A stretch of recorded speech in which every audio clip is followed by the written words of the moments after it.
Hey there, it's Nicole here. Thank you for being here with me today. We are going to talk about the topic of tuning your frequency. So,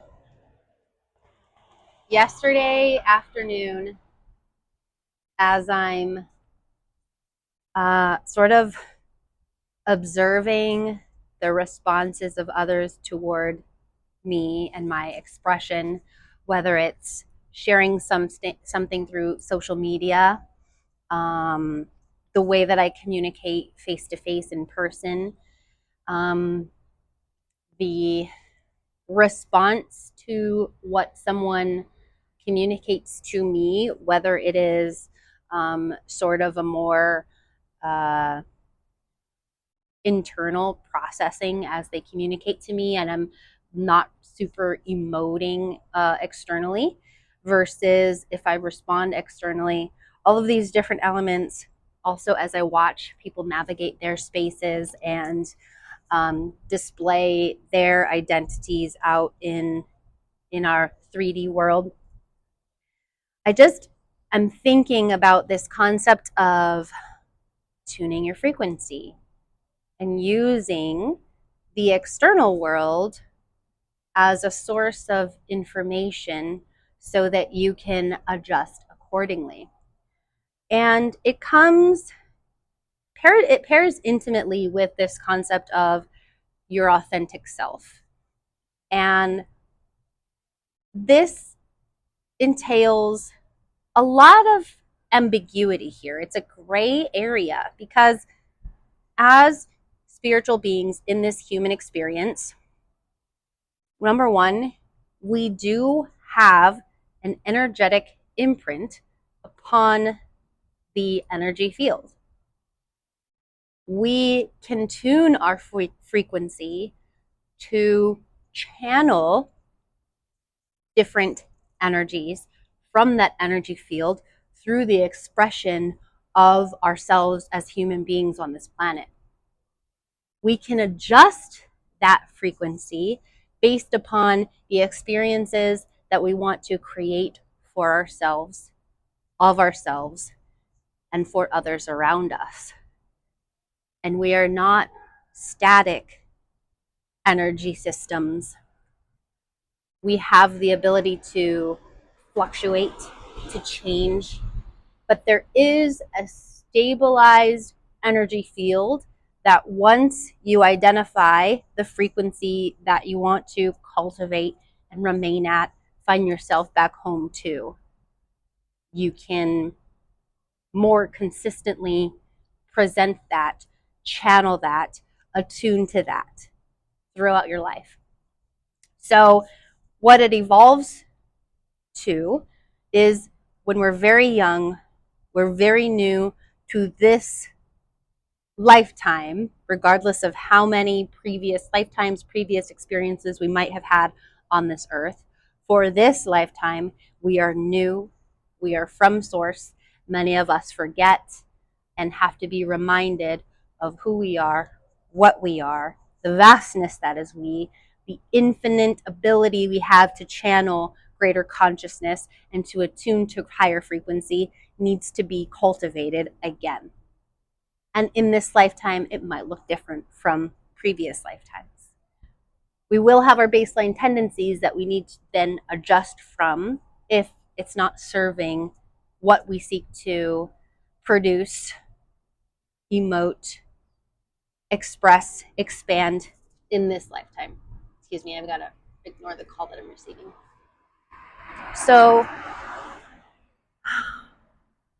as we look at this concept of the authentic self, as we become conscious and begin to master our tuning vibrationally to the energy structure we want to magnify in this lifetime, we explore different versions of ourselves, such that you may reach a point that you evolve so quickly that from one month to another, you are not the same person.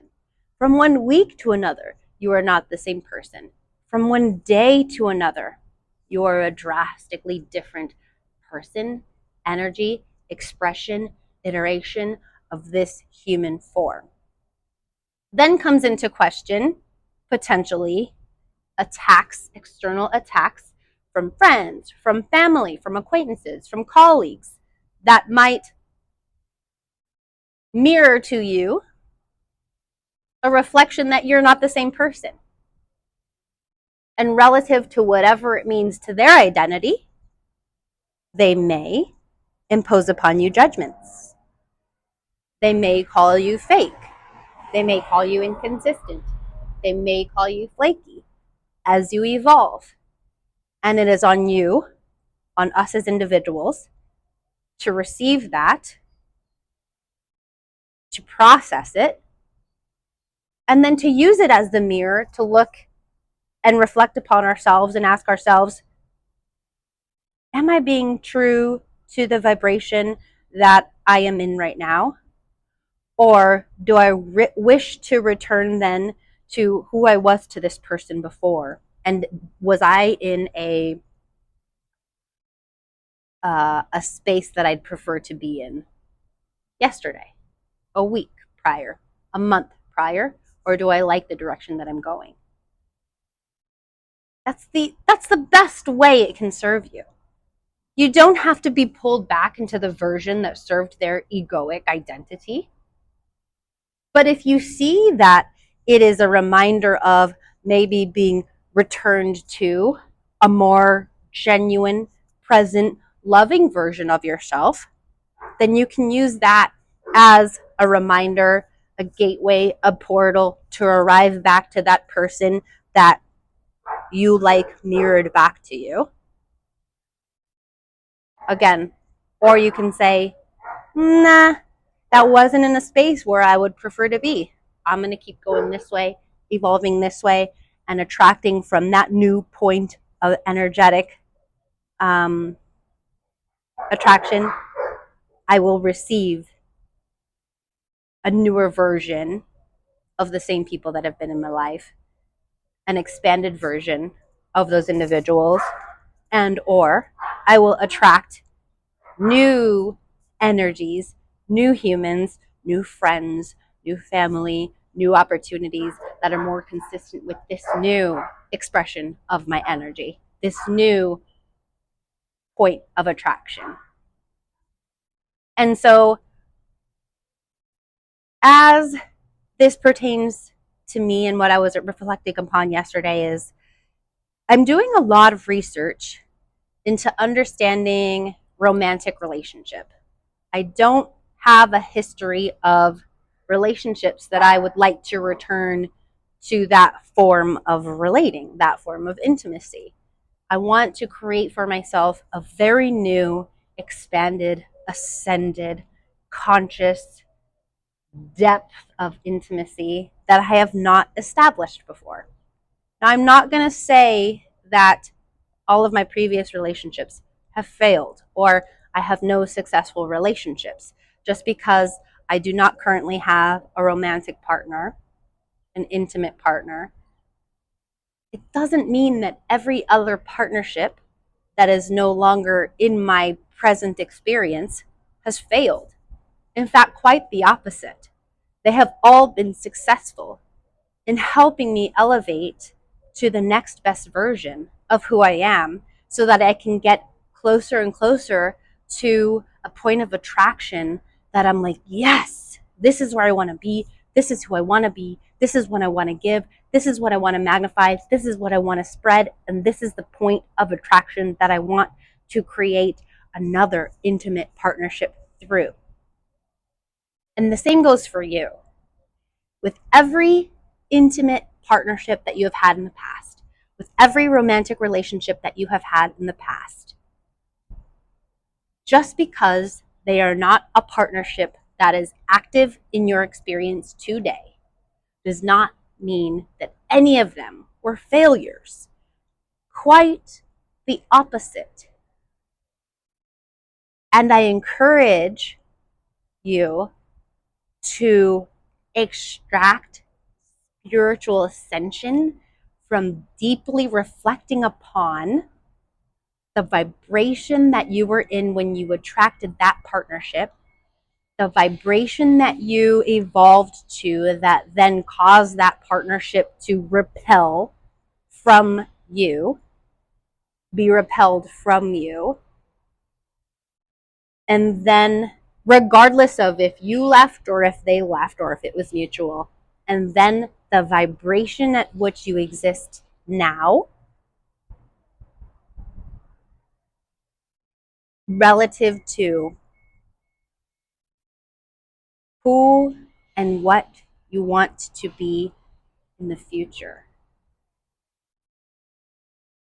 And then cultivating your energy, your point of attraction, your ascended level of consciousness, the becoming of the next best version of yourself, knowing that with the law of vibration, you will attract to you a mate, a spouse, a partner, a friendship, colleagues, a job, a career, an offer, an opportunity, an insight, an inspiration of an entrepreneurial endeavor that you might want to explore, an artistic expression of self based upon the frequency that you attune to that feels most in line with who and what you want to be.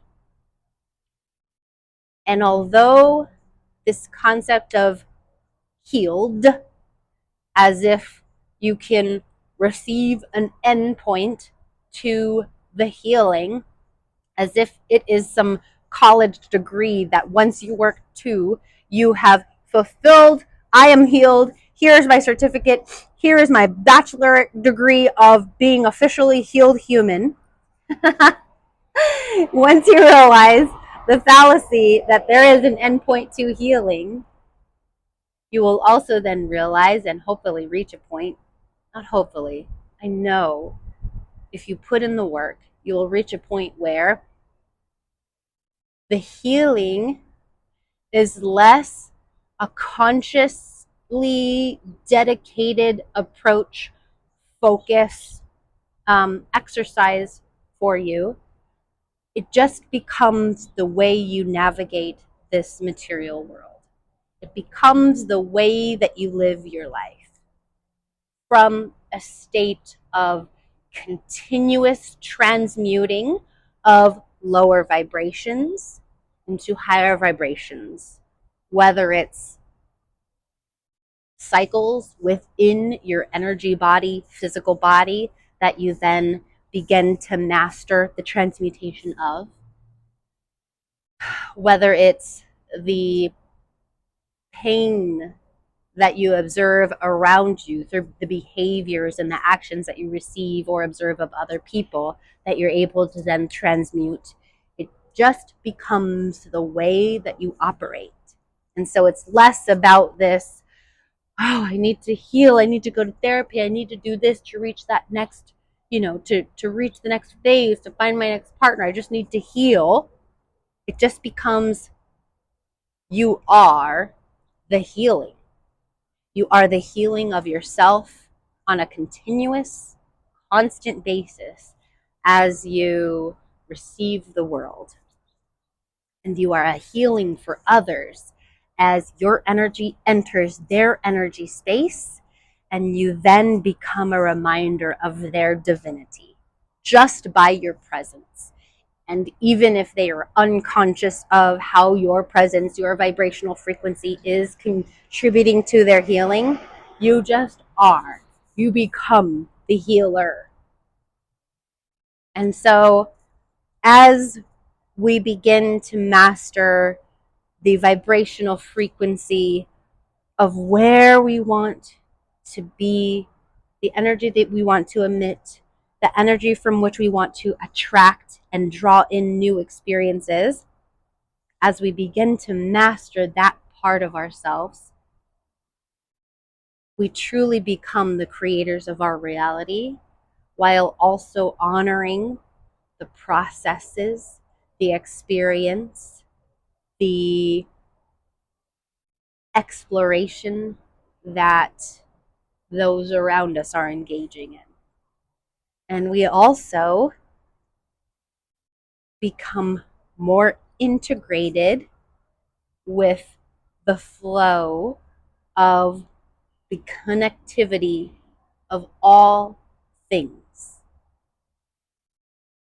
arriving then at a visceral, personal, spiritual realization that nothing is separate from the other.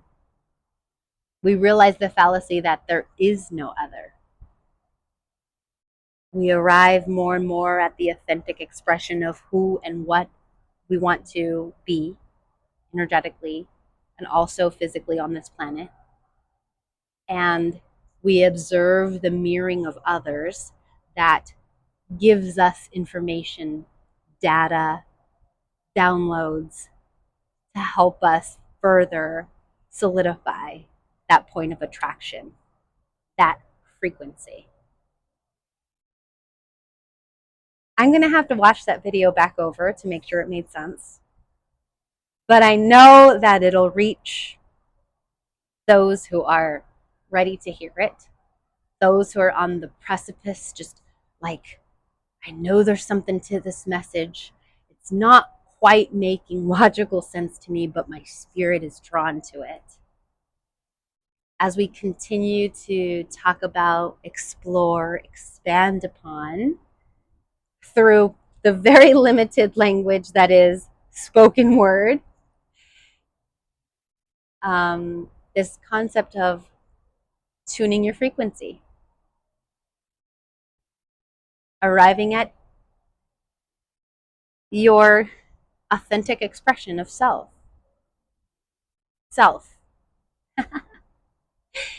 Thank you so much for being with me here today. This is Nicole. Until next time, be blessed.